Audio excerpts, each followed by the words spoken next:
O preço do gasóleo subiu em Angola desde sábado.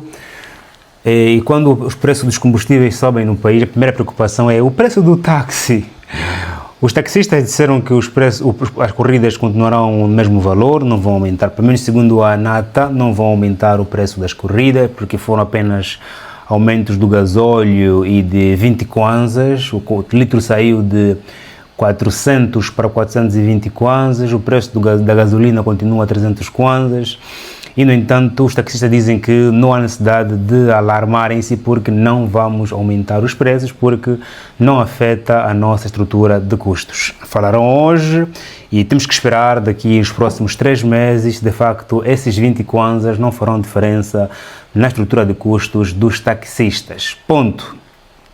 O presidente da UNITA, o Sr. Adalberto Costa Júnior, criticou o aumento do preço do gasóleo. O presidente do maior partido na oposição em Angola disse que o aumento do preço do gasóleo é consequência de 24 anos de paz sem estratégia industrial.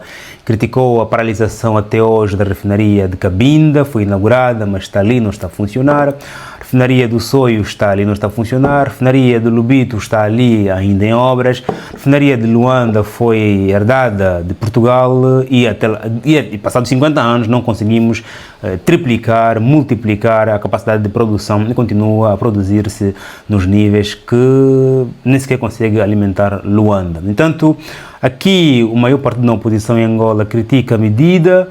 A Associação dos Industriais de Angola, que é o braço industrial privado de Angola, diz que a remoção de subsídios é necessária, mas deve ser paulatina e acompanhada pelos transportes públicos, também por existência de mais empresas do setor privado voltado aos transportes. Ponto.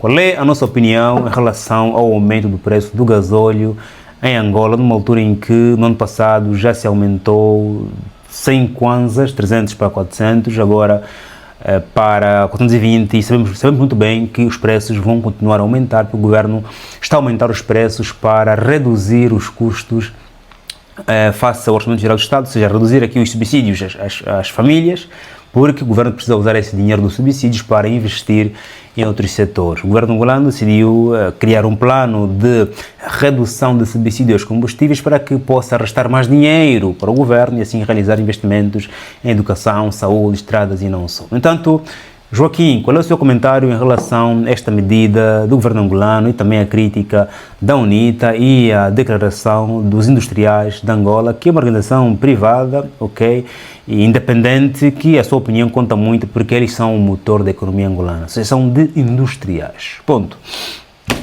Meu irmão, põe like se faz favor, subscreva, partilha, meu chefe, partilha, subscreva, você é a razão pela qual eu estou a gravar vídeos, porque você é meu chefe, eu trabalho para você e, no entanto, paga o meu salário é o teu like, é a sua partilha. Faz like, meu irmão, e também verifica se estás inscrito no canal ou não, porque nós somos 161 mil inscritos, graças a você que inscreveu-se. Claramente seremos mais se você agora decidir inscrever-se ao canal. Não vais pagar nada, apenas inscrever-se. Também quero aqui agradecer ao pessoal da Cerebros Comunidade que suportam esse canal, ok, e ao pessoal que é membro desse canal aqui. Muito obrigado também a você que compra os meus livros, porque sois vós que sustentais este canal. Obrigado.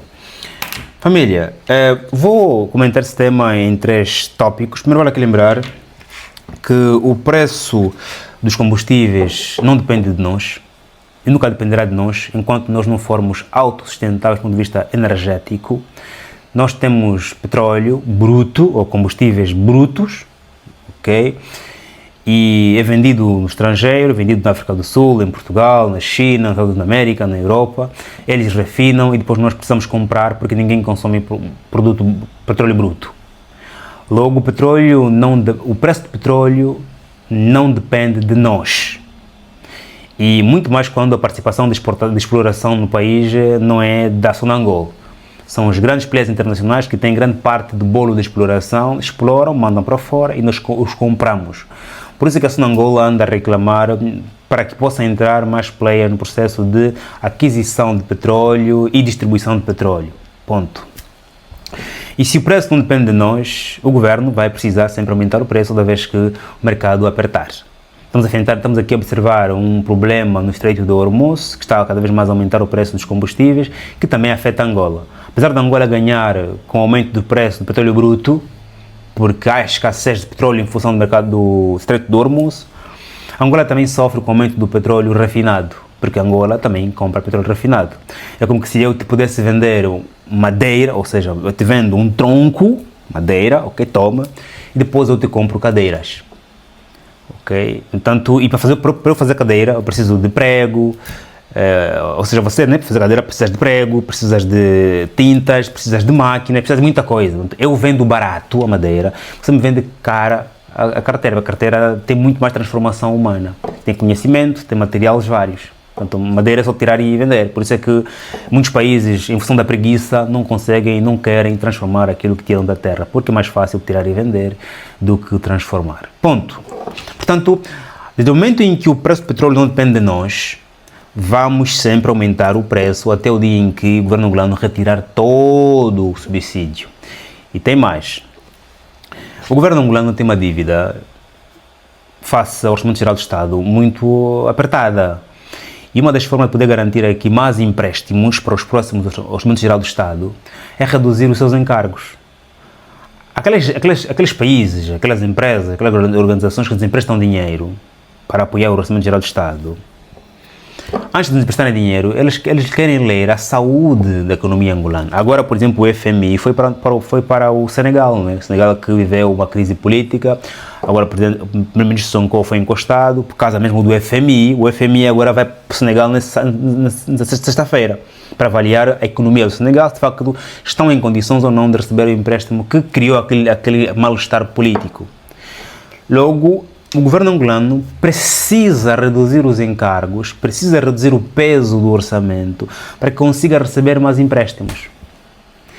Essa medida não é só porque o governo quer que o preço do petróleo, que os angolanos não sejam mais subsidiados, porque tem outros programas sociais e não só. Não é só porque o FMI precisa garantir que o nosso governo tem menos custos possíveis. É porque também, de per si, para que se possa receber mais financiamentos, o governo precisa ter menos custos possíveis e para que nos próximos tempos tenha um orçamento mais confortável. Porque também já percebeu que se o preço do petróleo do mercado interno da Angola não depende de nós, temos que deixar o preço ao valor de mercado. Os angolanos precisam ter essa noção de que o preço do petróleo não é nosso, não somos nós que estipulamos, e é este porque nós não o transformamos, apenas deixamos que os outros tirem da terra, ganhamos dali impostos, ganhamos dali royalties, mas o preço não depende de nós. Então estão a nos dar o governo a oportunidade de entendermos a economia angolana. Porque ontem, quando tínhamos o câmbio de 10, o combustível a 60, 70 kwanzas, nós não entendíamos a economia angolana. Quando vão nos retirando os subsídios, vamos entendendo realmente quem é e como é que funciona a economia angolana. Os industriais dizem que sim, é importante irmos reduzindo os subsídios, mas desde que seja paulatina e que se acompanhe pelo investimento em empresas, transportes públicos e setor privado. Eu acredito profundamente não concordar com esta afirmação, porque mesmo os transportes públicos ou transportes, bens e serviços de pessoas que possam substituir os candongueiros, não vão querer investir nesse mercado enquanto o preço for alto. Subsidiar os combustíveis favorece as famílias, também favorece as empresas. Não vai surgir investimento no setor de transportes quando nós temos estradas que nós temos. Não vai surgir quando nós temos preços de combustíveis como nós temos.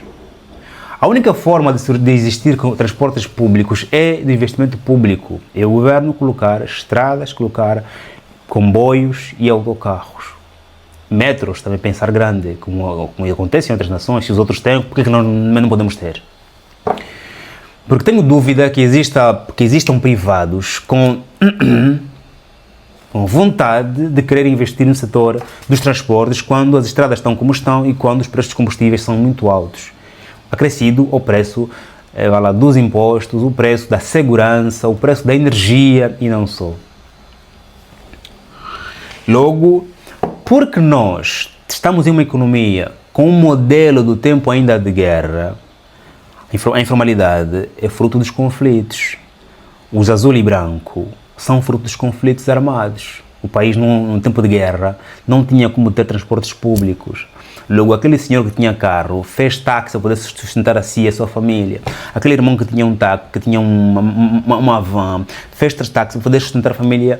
Assim as pessoas foram comprando o carro para sustentar as famílias. Nós estávamos, durante os últimos 26 anos, em uma economia desorganizada. Os azul e branco são não vou dizer aqui para não criar aqui insensibilidades, mas fazem parte da economia informal. Mesmo que a gente trate alvaral, trate tudo, com todo respeito ao pessoal dos azul e branco, mas fazem parte da economia informal, porque surgiram da informalidade. Portanto, mesmo que eu tenha um NIF, que estou em uma empresa, desde que eu faço rotas curtas, eu faço São Paulo, 1º de Maio, o modelo em si é informal. Okay? Cria congestionamento, cria ineficiência, preços muito altos. Eu digo aqui com o fundo do meu coração, da minha alma, com todo o respeito aos taxistas, ao IES, modelo de negócio, é que ele surgiu na informalidade, é próprio da candonga, é como se fosse a zunga, porque não são transportes que dinamizam a economia angular, não são caros, vias curtas, ineficientes, ok? Depois há essa questão dos horários limitados, contando mais a marginalidade, que é um problema geral, não são dos taxistas, mas é conjuntural, ok? Portanto, temos vias curtas, preços altos, horários limitados, viagens apertadas. Portanto, é um modelo de negócio que aceitávamos no tempo em que nós estávamos em conflito. E tanto que, quando começou a surgir muitos acidentes nas viagens longas, o governo angolano teve que proibir os azul e branco de viajarem para Huambo, para Benguela, para longas viagens. Okay?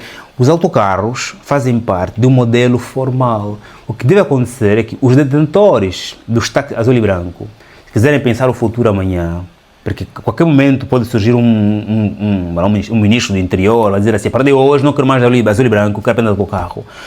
A longo prazo, se calhar quem tem 3, 4, 5, 7 táxis é pensar em vender e comprar autocarros, porque é um modelo muito mais sustentável. Já que as leis se cozinham todos os dias alteram, apesar de que há muito interesse nesse negócio, porque há muitas pessoas que fazem parte de meterem negócios ali, portanto não vão querer prejudicar-se, ok? Mas nem é um modelo sustentável, não é... Podíamos tirar uma parte para fazer da cultura, da tradição, do turismo angolano, uma marca da economia do nosso país. O azul e branco pode ser uma marca, né? Fica uma percentagem enquanto estrutura turística do país, mas outro modelo vai ter que desaparecer para podermos organizar o país. Com transportes claramente que funcionam, baratos, confortáveis, rotas determinadas, horários infinitos, pelo menos até às 2 e começar às 4, ok? Com total segurança possível. Okay? Mas isso aqui é de investimento público. Se vamos reduzir os subsídios, aumentar o preço de combustíveis para investirmos em transportes públicos, em comboio, em metro, em autocarros, mas ninguém mais. Agora, se for para investir em outro setor, por exemplo, na educação, quando as crianças precisam de pegar táxi para ir para a escola, vamos ter escolas, mas não vamos ter crianças a irem para a escola porque o táxi está muito caro. Vamos ter hospitais, mas não teremos pessoas a irem para o hospital porque o táxi está muito caro. Vamos ter mais empresas, mas não teremos trabalhadores a irem para o trabalho porque o táxi está muito caro. Então, a economia é feita de fases. Nós vivíamos numa fase da informalidade por causa da guerra, agora vamos organizar a economia. Okay? E nessa organização, infelizmente, o Estado tem um peso pesado, porque o início das economias se faz primeiro com a mão do primeiro agente econômico, que é o Estado. Portanto, criticar a retirada de subsídios não resolve o problema. Ok, o governo angolano, para sustentar o orçamento geral do Estado, vai precisar mesmo, removendo os subsídios, vai criar dores. Aliás, nós falamos aqui no ano passado, sim, de que o FMI aconselhava o governo angolano a não remover os subsídios combustíveis muito próximo das eleições. Isso quer dizer que este ano ainda pode mais aumentar o preço de combustíveis, da gasolina, do gasóleo, porque no próximo ano é o ano eleitoral e tenho dúvidas que o governo queira aumentar preços de combustível no ano eleitoral, criando assim um impacto social nada abonatório para o partido. No entanto, o custo de vida vai claramente sofrer alterações, como deves imaginar. 20 kwanzas em 1 litro, multiplique por 40 litros, multiplique por 80 litros, multiplique por 100 litros, vai sentir claramente o impacto. Okay? Cada cêntimo faz diferença se você multiplicar pelo número necessário. Vou parar por aqui para não me exceder. Faz um like, se inscreve, partilha, estamos juntos, até o próximo vídeo. Parabéns a Cabo Verde por ter enfrentado a Espanha no mais alto nível da competição. Estamos juntos e até já.